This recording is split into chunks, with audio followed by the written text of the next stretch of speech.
Because Jesus is the Lord who never gives up, but who goes after.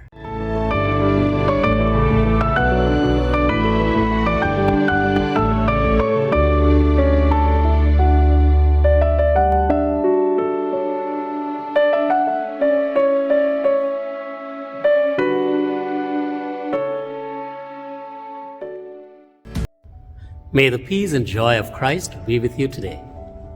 We are still in the octave of Easter, a time of hope, time of peace, joy, and time of rejoicing.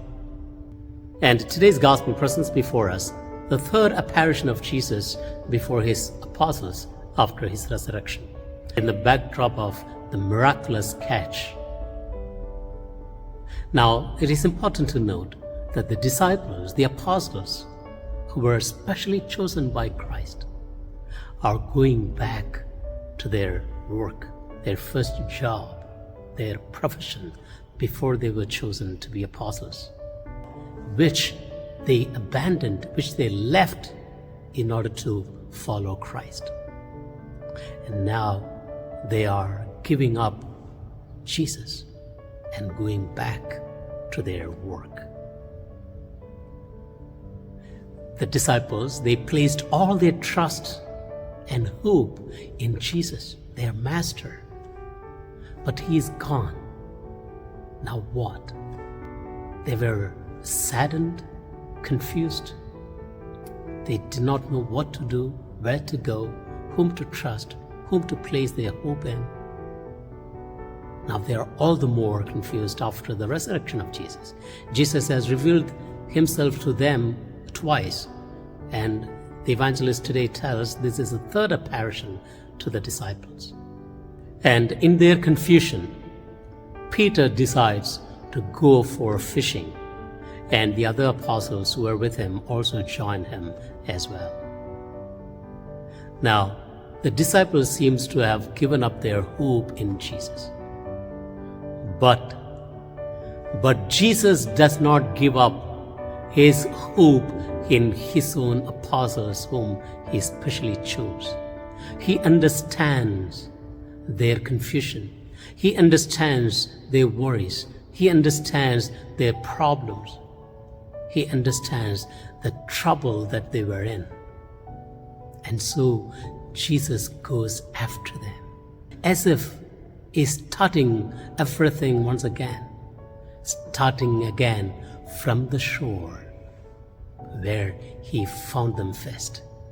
Because Jesus is the Lord who never gives up, but who goes after, in order to seek and find and to make them his own.